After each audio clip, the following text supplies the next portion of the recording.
Pertanyaan pertama, Hizbut Tahrir Indonesia. Bisakah saudara secara jujur menerjemahkan apa artinya Hizbut Tahrir Indonesia? Apa itu Hizbut Tahrir Indonesia? Perlu kita jelaskan bahwa Hizbut Tahrir berasal dari kata al-hizbu dan tahrir. Al-hizb itu artinya bisa diartikan kelompok, bisa diartikan kumpulan, bisa pula diartikan partai. Karena itu menyempitkan makna al-hizb menjadi seolah-olah hanya partai, ini adalah kekeliruan. Dalam Qamus Al-Muhit, karena al-hizb ini adalah istilah Arab, disebut bahwa apa yang dimaksud dengan al-hizb itu adalah kelompok, al-kutlah, kumpulan atau al-jamaah. Itu makna al-hizb. Karena itu di dalam Al-Quran, Allah Subhanahu wa Ta'ala menggunakan istilah hizb.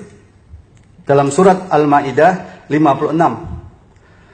A'udzu billahi minasyaitonir rajim, fa inna hizballahi humul ghalibun. Bahwa sesungguhnya partai Allah merekalah yang menang.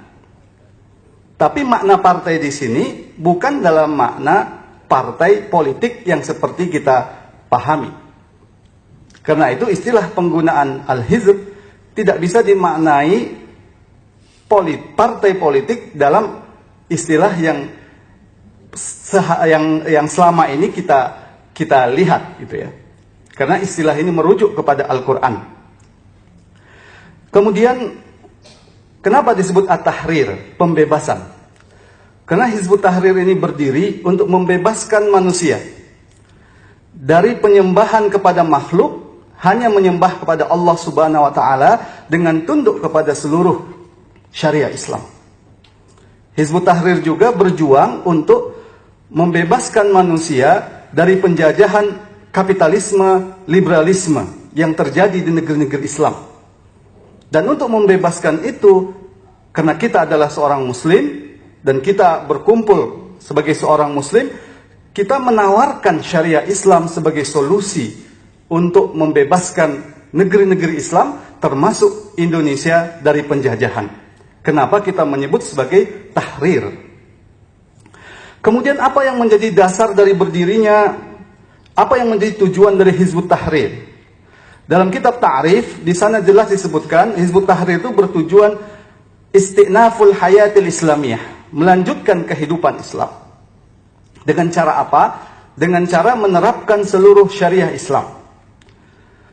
Kenapa syariah Islam? Karena ini merupakan konsekuensi keimanan seorang mukmin.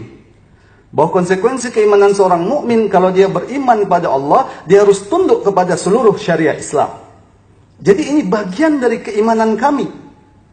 Dan bagaimana mungkin bagian dari keimanan kami ini dihukumi?